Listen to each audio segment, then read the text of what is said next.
Sa loob ng ilang linggo, parang tennis na ang naging paboritong sport ng mga Pilipino. At iisang dahilan, ang 21 anyos na Filipina tennis star, si Alex Ayala.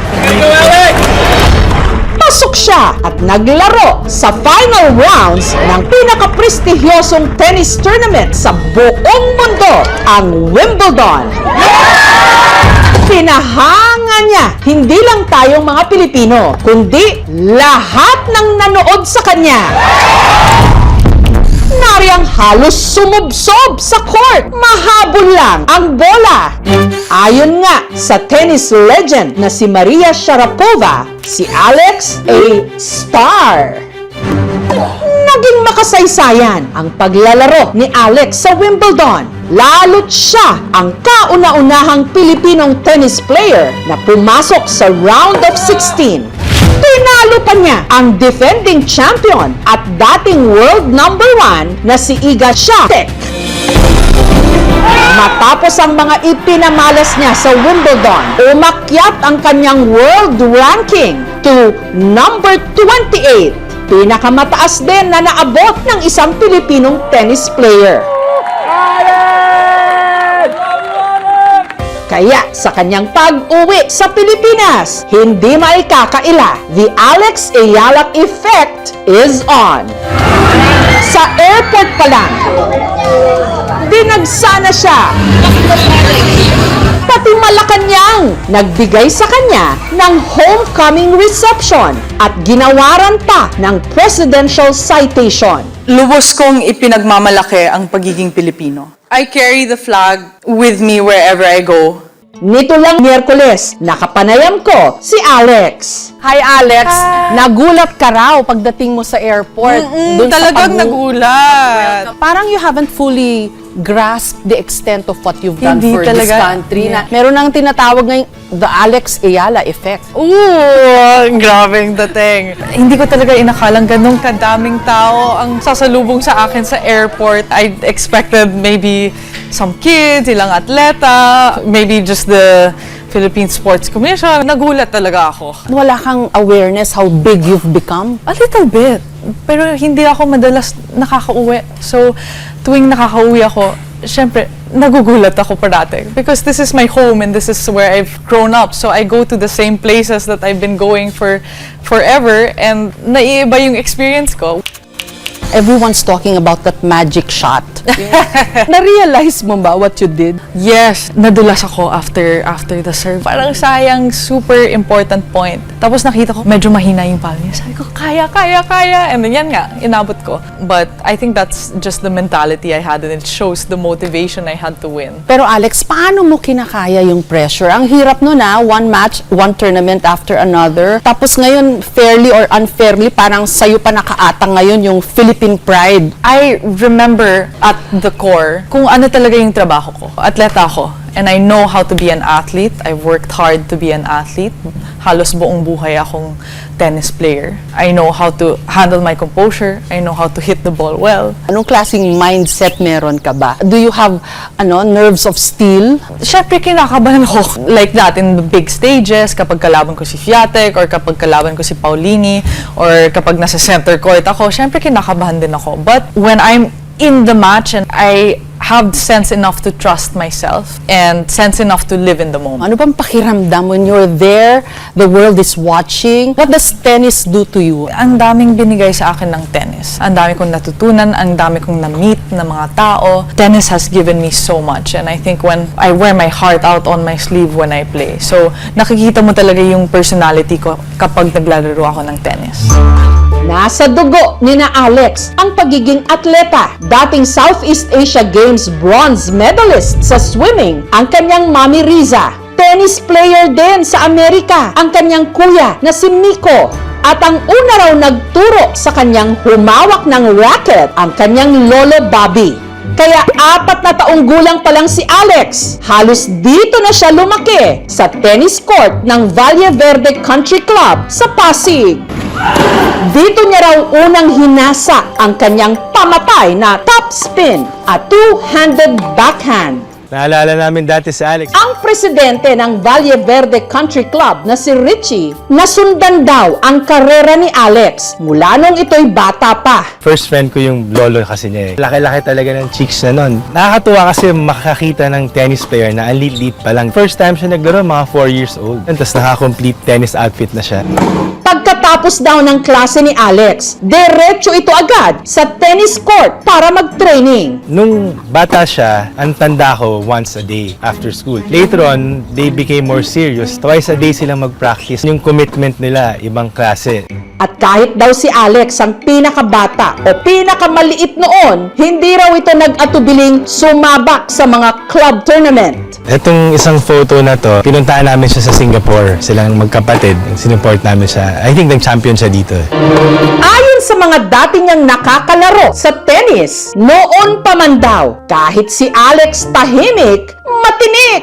At 12 years old, kasing level na yung mga men's pro level dito sa Philippines. Kasi sobrang lakas na palo niya for a 12 years old. Tapos sobrang consistent din. So these are photos from over 10 years ago. Makes me feel even prouder that this little girl is representing our entire country. Sobrang happy na pag may laban siya, nagagawa kami ng watch party dito sa Lanay. Napupuno niya yung Lanay. Ay Alex, patuloy mo lang yung magandang ginagawa mo ngayon. Sana mapasyal ka dito sa Valle Verde. 12 anyos pa lang si Alex, nagkampiyon na siya sa prestigyosong Le Petit As-14 and Under Tournament sa France. Dahil dito, naging scholar siya ng Rafa Nadal Academy sa Mallorca, Spain. Doon siya nahasa pa ng husto sa ilalim ng ilan sa pinakamahuhusay na tennis coaches sa buong mundo, pati na si Tony Nadal, ang tsuhin at dating coach ni Rafa Nadal. I suppose the question to ask, may buhay ba si Alex outside of tennis? Oo naman. Do you feel like you had a good childhood? I had an amazing childhood. I'm so grateful for my childhood, for my teenage years, and I wouldn't change it for anything. Life outside tennis, meron ba nun? Yes, of course. I travel a lot. So when I have free time, kapag nag-align yung mga schedules namin ng mga kaibigan ko, lumalabas kami, nagdi-dinner, or nagsisine. Yan. Sumasayaw ka dun sa party ni Bad Bunny. Yes, yes. Magaling kang sumayaw.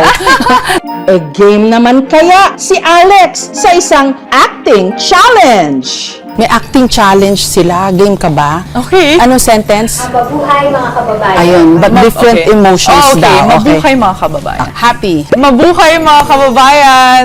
Mabuhay mga kababayan? Mabuhay mga kababayan! Ang makasaysayang Wimbledon run ni Alex nagtapos sa round of 16 o 4th round ng tournament nung natalo siya ni Jasmine Paolini ng Italy. Panalo, talo, you still shine. Pero anong klaseng loser ka? Are you a good one or a bad one? I wanna say good loser. Of course, nasasaktan ako kapag natatalo and nadidisappoint. Pero I think what matters the most is how you bounce back. And tennis teaches you how to lose. I think those are almost more defining than kapag nananalo. Saan nanggagaling yung drive mo? Sa akin mismo. Ganun lang talaga ako ever since 4 years old ako nagte-tennis. Kaya kabisado ko na yung sarili ko. But at the same time, there's still so much I have to learn about myself. And I think that's just part of growing up. But I'm a competitor at heart. Kasi they say, yung mga great people daw, may pinanghuhugutan. Meron daw bubog or hinanakit No, that they carry all their hindi. lives. Meron ka ba nun? Hindi, wala. Wala. So you're this sunshiny girl. It's hard to define me and my journey with just one thing because all people, they have layers, they have different dimensions, so you cannot compress a whole life and a whole journey into one ideal. Grabe, you're only 21. Yeah. You have the world at your feet. Everyone's watching you. Ano ba nakikita mong future? Sana kinabukasan na masaya, fruitful, and filled with health and happiness. Isa sa mga humanga kay Alex, ang sand artist na si Papalo mula Tandag City sa Surigao del Sur. Bilang pagsaludo sa kanya, iginuhit niya sa buhangin si Alex Ayala. Sa husay at determinasyon ni Alex, naging instant fan daw siya nito. Na-idolize ko siya. Ang laki po ng contribute niya sa bansa natin. Yung padive na siya, parang buhis-buhay na po, ibinigay na po talaga niya ang lahat-lahat. Kaya gumawa siya ng panibagong tribute gamit ang pinakasikat ngayong larawan ni Alex. Hindi nga lang daw ito naging madali. May time po talaga hindi matapos, lalo na kung biglang umulan. Hindi maganda panahon, uwi ka talagang luhaan. Back to zero po talaga. 5 oras ang inabot niya bago ito nabuo, pero sulit naman daw. At para sa mga nagsasabing AI o Artificial Intelligence lang ito, heto ang ikatlong sand art ni Papalo. Patunay na tunay ang kanyang paghanga kay Alex Ayala. Alex Ayala, sana magustuhan mo yung sun art ko. Idol kita, Alex Ayala. Pero kung may higit na na-inspire sa tagumpay ni Alex, ito ang mga batang nangangarap ding maging tennis champion. Isa na rito ang 8 taong gulang na si Rafael. Nung pinanganak ko siya, 2017, yun din kasi yung same year na nanalo si Rafael Nadal sa French Open. Nagkaroon ako ng idea na why not ipangalan natin yung anak namin kay Rafa. Nung 1-year-old po siya, tinatry po namin siyang pahawakan ng raketa. Tinatry niyang i-grip yung malaking raketa. At dahil tennis coach din ang kanyang daddy Gerard, maaga pa lang hinasa na ang kanyang talento. Yung program na tawag nila ay Tennis 10s or 10S. This uses slower balls, smaller courts, and shorter rackets. I started hearing about Alex Ayala that she was good since her win in SEA Games. I'm trying to act like her. My playstyle, I want to be a bit unpredictable. This is my favorite move from Alex Ayala. Crouch Wimbledon shot. Mas lalo pa raw tumindi ang paghanga niya nung nakilala niya mismo ang kanyang idolo. Sa WTA o Women's Tennis Association 125 Tournament sa Maynila nitong Enero. I enjoyed being with her during that time. I said to her that I play tennis and I'm on orange ball. At syempre, hindi niya pinalagpas ang pagkakataong magpapirma sa kanyang orange ball. I would like to be a professional tennis player and I would like to travel the world. Ate Alex, once I meet you again, can we rally and match point first to 7? Sabi mo, kung may bata doon na katulad mo dati, na naka-ruffles ang medyas, light up shoes with chubby cheeks, anong gusto mong ipayo sa kanya? Na ipursige kung ano yung mahal niya sa buhay, ano yung gusto niyang gawing trabaho, and to believe in herself. Marami mang bagay ang naghahati sa ating bansa ngayon. Ipinapaalala ni Alex Ayala na meron pa ring mga tagumpay na kaya tayong pag-isahin. At sa kanyang bawat laban, iisa ang sigaw ng milyon-milyong mga Pilipino saan mang sulok ng mundo. Laban, Alex! And that's the Alex Ayala Effect. Kasama po si Alex Ayala. Alex, iki-MJS na yan! Yay!